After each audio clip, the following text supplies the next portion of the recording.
प्यारे देशवासियों, आज कोरोना की जिस तरह से महामारी पूरे भारतवर्ष में और दिल्ली में फैली हुई है और जिस तरह से दिल्ली सरकार इस कोरोना बीमारी को काबू करने में नाकामयाब बिल्कुल साबित हुई है, इसी में कुछ और नए पहलू उभरकर सामने आए हैं कि जहां किस कोरोना के अंदर जिनके घरों में एक दो बेटी बचाओ बेटी पढ़ाओ के जैसे नारे सरकार लगाती रही है, देती रही है, बहुत बहुत बड़े नेता महिला शक्ति नारी शक्ति के सशक्तिकरण और एम्पावरमेंट की बात करते हैं। बहुत बढ़िया एक इशू उभर के आया कि कोरोना के अंदर जो 50 लोगों की शादी की लिमिटेशन करी गई है, ये एक बहुत बढ़िया पहल है और कदम है। प्रति महीने प्रतिदिन अरबों रुपए की अनअकाउंटेबल ब्लैक मनी जो भारत के अंदर घूमती है, टेंटों के अंदर, बैंक्वेट हॉल्स में मैंने दौरा किया जब जीटी करनाल रोड के ऊपर, तो मैं हैरान रह गया कि 2200-2300 रुपए प्लेट पर हेड का खाना, 500 आदमियों का खाना, 600 आदमियों का खाना, करोड़ों रुपए की शादियां हो रही हैं। अंदाजा लगा सकते हो कि एक टाइम के अंदर आदमी 2200-2300 खाना खा सकता है, क्या संभव है?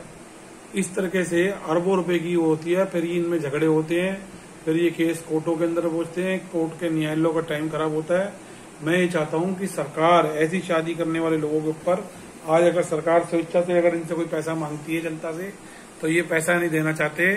जबकि मैं चाहता हूं कि इस टाइम देश की भारी शक्ति को मजबूत कर रही है, जिस तरह से भारतीय जनता पार्टी मोदी जी के नेतृत्व में राफेल्स खरीदे गए हैं। इस तरह से प्रति शादी के ऊपर या इस तरह की जो फिजूल खर्ची, अनअकाउंटेबल ब्लैक मनी, जिसका इनकम टैक्स के पास हिसाब नहीं, वैट के पास हिसाब नहीं, बैंक्वेट हॉल और होटल वालों के पास सब नकली बिल बना के काम कर रहे हैं।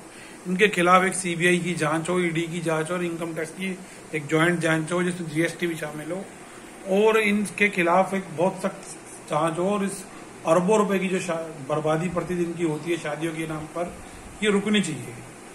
बहुत सारे मेरे को लोग आज मिले, गरीब वर्ग का आदमी मिला, झुग्गी झोपड़ी में रहने वाला मिला, मिडिल क्लास मिला, अपर मिडिल क्लास मिला, कोठी में रहने वाला मिला, हर ही आदमी से आदमी जिसके घर में लड़की है वो इस दहेज प्रथा के खिलाफ भी है। हमारे देश में कानून भी है, लेकिन इसका सख्ती से लागू नहीं हो पाता, क्योंकि 97% केस दहेज के विड्रॉ हो जाते हैं, समझौता हो जाते हैं। ये एक बहुत बड़ा सवाल है। इसीलिए मैं ये चाहूंगा कि आदरणीय मोदी जी और सभी राज्य सरकारें अपने अपने स्टेट के अंदर कानून पास कर दे कि कोई भी शादी होगी तो संबंधित एसडीएम ऑफिस से अपनी वीडियो फुटेज जमा कराएगा, वहां पे संबंधित थाने को सूचित करेगा, और वहां थाने का बीट अधिकारी बकायदा वहां से वीडियो कलेक्ट करके वेरीफाई करेगा कि वहां पे कितने आदमी एकत्रित हुए हैं। एक तो राष्ट्रीय आपदा के अंदर इससे सहयोग मिलेगा, दूसरा सड़कों पर ट्रैफिक कम होगा। बेफजूल जो अरब कंट्रियों को तेल के नाम पे पैसा दे रहे हैं, और सब दिल्ली की जनता भी और भारत की जनता भी विरोध करती रही है कि 35 का लीटर हमें 80-90 रुपए लीटर मिल रहा है, जनता भी दोषी है।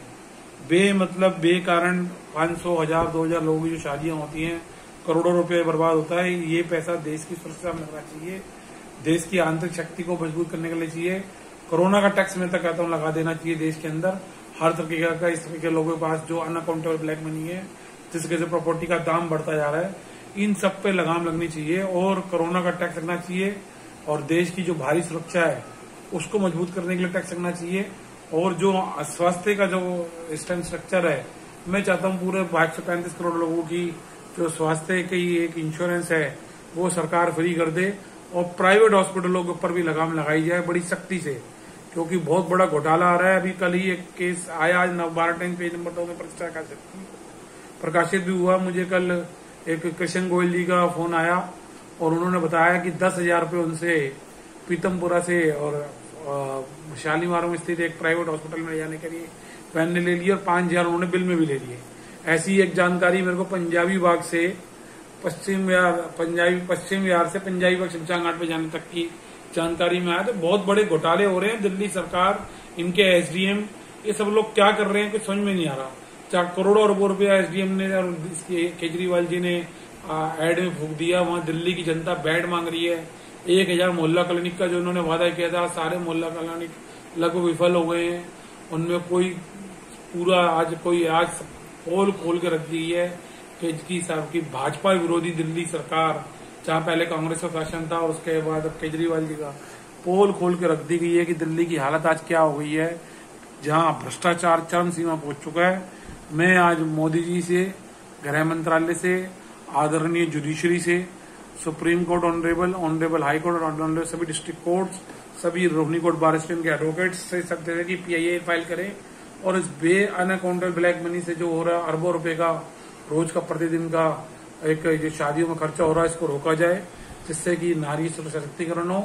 और अगर ज्यादा पैसा है तो देश की भारी सुरक्षा को मजबूत करने के लिए सरकार इनसे ले और देश की आंतरिक शक्ति मजबूत करने के लिए पैसा ले, और उसके बाद भी अगर पैसा बचता है ऐसा जो लोग खर्च करना चाहते हैं तो इस पैसे को राष्ट्रीय संपत्ति घोषित करके जब्त कर लिया जाए, ताकि इस तरह की बेफिजूल की खर्चियां रुके और देश की तरक्की में ये पैसा सहायक बने और देश की तरक्की से विकास होगा और ये पैसा घूम के फिर उसी जनता के पास आएगा। ये हमारा इस नम्र निवेदन है हमारे देश के प्रधान सेवक से, दिल्ली की जनता से, उन सब लोगों से जिनके घर के अंदर बेटियां हैं और शादी के लिए वो लोग पूरी अपनी जिंदगी कमाई लगा देते हैं। आज मेरा उनसे ये अनुरोध है कि वो इस खर्चे के ऊपर लगाम लगाएं, रोकें और राष्ट्र की तरक्की में और इस आपदा के अंदर अपने देश का साथ दें। यही अपील है। इसी के साथ जय हिंद, जय भारत।